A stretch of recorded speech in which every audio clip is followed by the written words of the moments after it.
Hi friends, welcome back to my channel Kumari's kitchen. இன்றைக்கி நம்ம சேனலில் பார்க்க போகிறது ஒரு சூப்பரான வீடியோ தான் பார்க்க போகிறோம். ஃபோட்டோ ஷூட்டுக்காண்டி வெளியே வந்திருந்தோம். அது எங்கேன்னு பார்த்தீங்கன்னா, நம்ம எட்டடுக்கு பெருமாள் கோயிலுக்கு போக வழியில் உள்ள அங்கே ஒரு அனுமான் கோயில் இருக்குது. அங்கே தான் ஃபோட்டோ ஷூட் எடுக்க வந்திருந்தோம். பிளேஸ் ரொம்பவே சூப்பராக இருந்துச்சு. இந்த கோயிலில் வச்சு யாராவது ஃபோட்டோ ஷூட் பண்ணியிருந்தீங்கன்னா கமெண்டில் சொல்லுங்கள். இங்கே மயில் பார்த்திங்கன்னா நிறையவே இருந்துச்சு. அங்கேயும் இங்கேயுமா போய்கிட்டே தான் இருந்துச்சு. இந்த கோயிலை சுற்றி நிறையவே மயிலாக தான் இருந்துச்சு. பார்க்கவே ரொம்பவே அழகாக இருந்துச்சு. அதனால் அப்படியே வீடியோ எடுக்க ஆரம்பித்தாச்சு. இங்கே ஃபோட்டோ ஷூட் பண்ணோன்னா கொஞ்சம் ஏர்லியராகவே வந்து ஃபோட்டோ ஷூட் பண்ணுற மாதிரி இருக்கும்.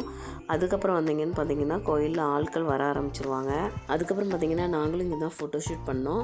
எனக்கு ஃபஸ்ட் பேபிக்கு வந்து பார்த்திங்கன்னா பேபி ஷவர் பெருசாக பண்ணாங்க. ஆனால் பார்த்திங்கன்னா ஃபோட்டோ ஷூட் எதுவுமே தனியாக எடுக்கலை. அதனால் என்னோடய செகண்ட் பேபிக்கு கண்டிப்பாக ஃபோட்டோ ஷூட் பண்ணலான்னு சொல்லிட்டு நாங்கள் பிளான் பண்ணியிருந்தோம். அதுக்கப்புறமா பார்த்தீங்கன்னா கிட்ஸுகளுக்கும் தனியாக ஸ்டில்ஸ் எடுத்தோம். பாப்பாவுக்கும் பார்த்தீங்கன்னா தனி ஸ்டில்ஸ் எதுவுமே எடுக்கலை. அதனால் அவளையும் கூட்டு வந்து தனி ஸ்டில்ஸ் எடுத்துக்கிட்டோம். தேங்க்ஸ் ஃபார் வாட்சிங்.